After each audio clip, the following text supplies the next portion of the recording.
بسم الله الرحمن الرحيم إن الحمد لله نحمده ونستعينه ونستغفره من يهده الله فلا مضل له ومن يضلل فلا هادي له وأشهد أن لا إله إلا الله وحده لا شريك له وأشهد أن سيدنا ونبينا وحبيبنا وشفيعنا وقرة أعيننا محمدا عبده ورسوله صلى الله تبارك وتعالى عليه وعلى آله وأصحابه وأزواجه وذريته وبارك وسلم تسليما كثيرا أما بعد فأعوذ بالله من الشيطان الرجيم بسم الله الرحمن الرحيم وَاعْبُدْ رَبَّكَ حَتَّى يَأْتِيَكَ الْيَقِينُ وقال تعالى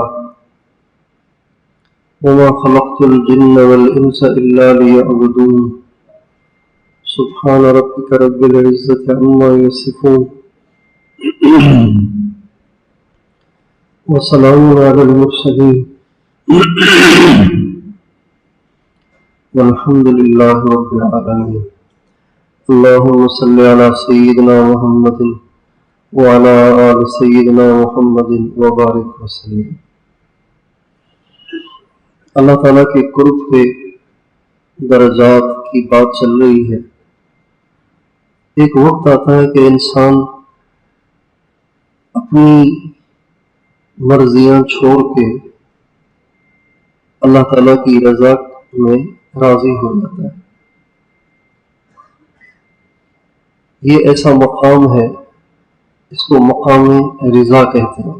مقام رضا یہ ایسا مقام ہے کہ جس میں محبوب کی خوشی سے بھی خوشی ہوتی ہے اور محبوب کی تکلیف سے بھی خوشی ہوتی ہے۔ اس کو مقام محبت بھی کہتے ہیں، اس کو مقام عشق بھی کہتے ہیں، اس کو مقام رضا بھی کہتے ہیں۔ اس مقام پہ پہنچ کے انسان کو اللہ تعالیٰ سے کوئی گلہ شکوہ نہیں رہتا، نہ اس کو یہ فکر ہوتی ہے کہ یہ ہو جائے اور وہ ہو جائے، بلکہ یہ کہتا ہے جو کچھ بھی ہو رہا ہے سب صحیح ہے، اس لیے کہ اللہ کی رضا ہے۔ تیرا غم بھی مجھ کو قبول ہے کہ وہ تیری دی ہوئی چیز ہے۔ بیماری آئے تب بھی خوش ہوتا ہے، درد ہو تب بھی خوش ہوتا ہے، پریشانی ہو تب بھی خوش ہوتا ہے، کیفیت اچھی ہو تب بھی خوش ہوتا ہے، کیفیت اچھی نہ ہو تب بھی خوش ہوتا ہے۔ خوب دعاؤں میں رونا آ رہا ہے، نماز میں مزہ آ رہا ہے تب بھی خوش ہوتا ہے، نہ نماز میں دل لگ رہا ہے نہ دعا میں رونا آ رہا ہے تب بھی خوش ہوتا ہے۔ کہتے ہیں اللہ کی رضا اس میں ہے، ٹھیک ہے۔ أريد وصاله ويريد هجري فأترك ما أريد لما يريد۔ میں وصال چاہتا ہوں، وہ دوری چاہتا ہے، میں کہتا ہوں ٹھیک ہے آپ کو دوری منظور ہے تو ہم بھی اس پہ خوش ہیں۔ اس کو مقام فنائیت بھی کہہ سکتے ہیں کہ اپنا ارادہ ہی نہیں رہتا، اپنی خواہش ہی نہیں رہتی، اپنی چاہت ہی نہیں رہتی، محبوب کی طرف سے آیا ہوا ہر حال ہی اچھا لگتا ہے۔ اس کے بعد ایک اور مقام آتا ہے اور یہ آخری مقام ہے، وہ مقام ابدیت ہے۔ یہ بڑی مشکل سے ملتا ہے، بہت دیر سے ملتا ہے، سب سے آخر میں ملتا ہے۔ اور اس مقام کی خصوصیت یہ ہے کہ انسان اپنے آپ کو کسی کام کا نہیں سمجھتا، سارا بزرگی کا گھمنڈ اس کا ختم ہو جاتا ہے۔ اس سے پہلے بزرگی کا گھمنڈ رہتا ہے، اس سے پہلے وہ اپنے آپ کو نیک سمجھتا ہے، اس سے پہلے اس کو اپنے رتبے اپنے درجے کا احساس ہوتا ہے کہ ہم بھی کہیں پہنچے ہوئے۔ جب وہ یہاں پہنچتا ہے تو اسے دنیا میں سب سے برا اپنا آپ لگتا ہے، کچھ نہیں ہو، کسی کام کا نہیں ہو۔ جوہر ناقابل ہوں، جو کچھ وہ دیتا ہے وہ میری اوقات سے بڑھ کر ہے، میری کوئی اوقات نہیں، یہ چیز اس پہ کھل جاتی ہے۔ اس کو کہتے ہیں ابدیت، اپنا بندہ ہونا اس پہ منکشف ہو جاتا ہے۔ موسیٰ علیہ السلام اللہ تعالیٰ سے بات چیت کیا کرتے تھے۔ ایک دن اللہ تعالیٰ سے کہنے لگے اللہ میاں اپنا دیدار بھی تو کرائے نا۔ تو اللہ تعالیٰ نے فرمایا لن ترانی، ایسی بات نہیں کرنا، کبھی نہیں دیکھ سکتا تو، بالکل نہیں دیکھ سکتا۔ لن ترانی کا مطلب یہ ہے بالکل نہیں دیکھ سکتا تو، کبھی اس کی ضرورت نہیں کرنی۔ ہاں البتہ اطمینان کے لیے ایسے کر لیتے کہ میں اپنی ایک تجلی، نور کی ایک تجلی پہاڑ پہ ڈالوں گا، آپ پہاڑ پہ نظر رکھ کے بیٹھ جائیں۔ اگر پہاڑ برداشت کر لے تو پھر شاید آپ بھی برداشت کر لیں۔ فَلَمَّا تَجَلَّى رَبُّهُ لِلْجَبَلِ جَعَلَهُ دَكًّا وَخَرَّ مُوسَىٰ صَعِقًا، جب اللہ تعالیٰ کی تجلی پڑی طور پہ تو طور ریزہ ریزہ ہو گیا، حضرت موسیٰ بے ہوش ہو گئے۔ لیکن سرکار دو عالم، سید المرسلین، خاتم النبیین، وجہ کائنات، محمد مصطفیٰ احمد مصطفیٰ صلی اللہ علیہ وسلم نے کبھی اس کی ضرورت نہیں کی، کبھی نہیں کہا، یہ اپنے آپ کو اس قابل ہی نہیں سمجھا۔ اللہ جی میں کیسے کہوں گی یا اللہ مجھے اپنا آپ دکھائے۔ اسی ابدیت کے نتیجے میں نبی کریم صلی اللہ علیہ وسلم حضرت ام ہانی کے گھر لیٹے ہوئے، وہاں سے اٹھا کے بیت اللہ لائے جاتے ہیں، اور بیت اللہ میں آپ کے سینے کو چاک کیا جاتا ہے، آپ کے دل کو نکال کر اس کو زمزم سے دھو کر اس میں نور بھرا جاتا ہے، پھر آپ کے سینے کو سیا جاتا ہے، پھر آپ کو براق پہ بٹھا کے مسجد اقصی پہنچایا جاتا ہے، اور سارے نبیوں کو آپ کا مقتدی بنایا جاتا ہے، اور وہاں سے پہلے دوسرے تیسرے چوتھے پانچویں چھٹے ساتویں آسمان پہ پہنچایا جاتا ہے، وہاں سے سدرۃ المنتہا پہ لایا جاتا ہے، جہاں پہ آ کے حضرت جبریل کہتے ہیں حضور میری بس ہے، میں آگے نہیں جا سکتا، ایک بال برابر بھی آگے بڑھ جاؤں گا تو جل کے راک ہو جاؤں گا۔ سرکار وہاں سے اور آگے چلتے، اور آگے چلتے، اور آگے چلتے، اور آگے چلتے، اور آگے چلتے، اور اتنا آگے چلتے ثم دنا فتدلى فكان قاب قوسين او ادنى، اتنے قریب ہو جاتے ہیں، اتنے قریب ہو جاتے ہیں، اتنے قریب ہو جاتے ہیں کہ اللہ اور حضور کے درمیان سارے فاصلے ختم ہو جاتے ہیں۔ فَأَوْحَىٰ إِلَىٰ عَبْدِهِ مَا أَوْحَىٰ مَا كَذَبَ الْفُؤَادُ مَا رَأَىٰ، تو اللہ اپنے نبی سے باتیں کرتے ہیں، دیدار کراتے ہیں۔ علیہ السلام فرماتے ہیں اللہ نے اپنا ہاتھ میرے سینے پہ رکھا، اللہ اکبر، اللہ ہاتھ سے پاک ہے، لیکن ہمیں سمجھانے کے لیے جب اللہ پاک سے ملاقات ہوئی تو اللہ نے ہمارے نبی سے کہا میرے نبی آپ میرے پاس آئے ہیں، میں آپ کو کوئی خطاب دینا چاہتا ہوں۔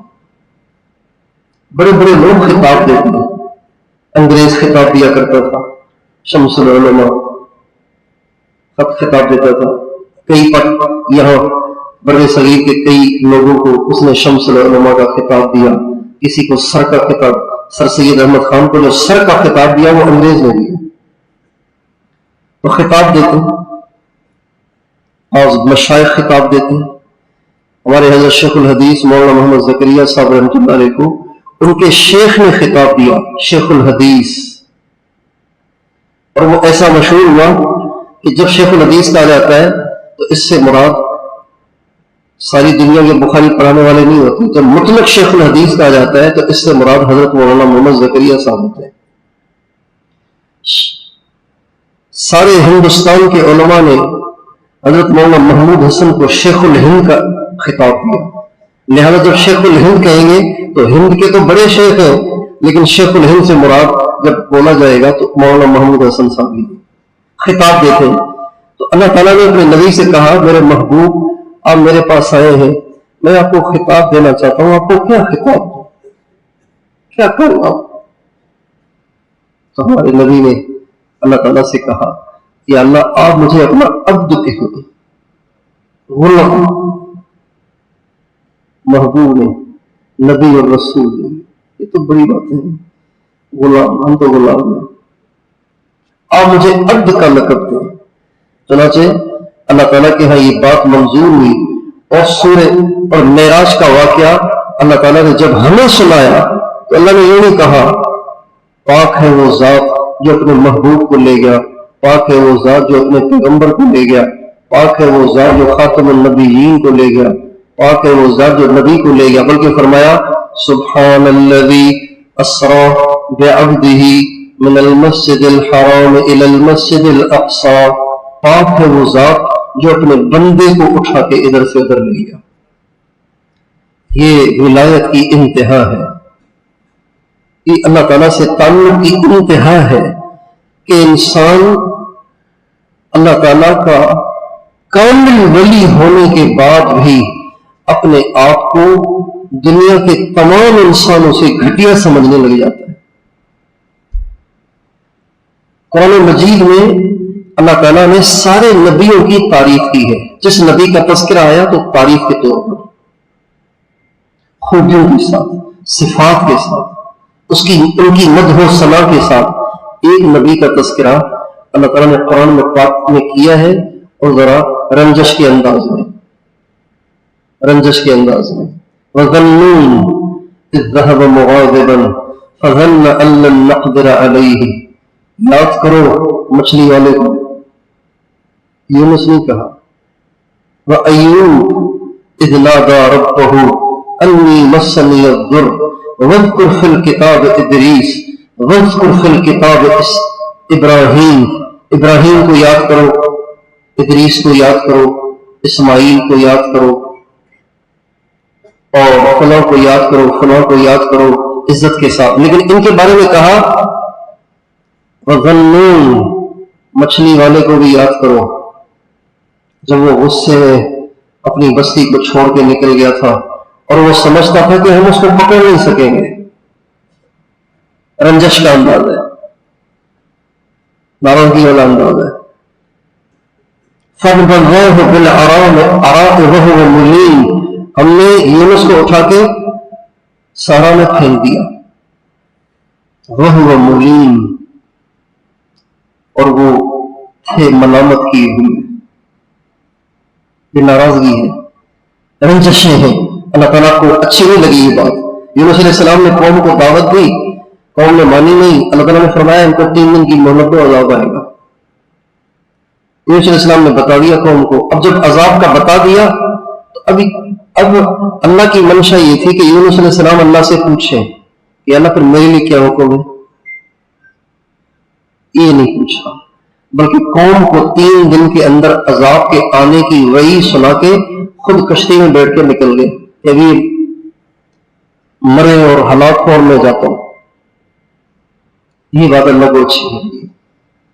اذ ذهب مغاضبا، اس سے وہ نکل گئے تھے. فظن ان لن نقدر علیہ، وہ سمجھتے تھے کہ ہم ان پہ قدرت نہیں رکھتے. چنانچہ جب کشتی میں بیٹھے وہاں سے نکل کے تو پانی نے ہر طرف سے کشتی کو گھیر لیا، آندھی آ گئی. اب موجیں قریب تھا کہ کشتی ڈوب جائے. اب جب کشتی ڈوبنے لگی تو سواریوں نے پوچھا ملاح سے بھی کیا کرنا چاہیے. ان کا وہی بات یہ ہے کہ مجھے لگتا ہے، پتہ نہیں وہ بھی کون تھا، مجھے لگتا ہے کہ یہاں پہ کوئی بھاگا ہوا غلام ہے ہماری کشتی میں جس کی وجہ سے پکڑا گئی ہے. اگر کوئی بھاگا ہوا غلام ہے تو خود ہی چھلانگ مار دے تاکہ باقی بچ جائے. بھاگا ہوا غلام کون ہے؟ کوئی بھی نہیں. لوگوں نے کب قرآن دازی کر لیتے ہیں، قرآن دازی کی تو یونس علیہ السلام کا نام نکلا.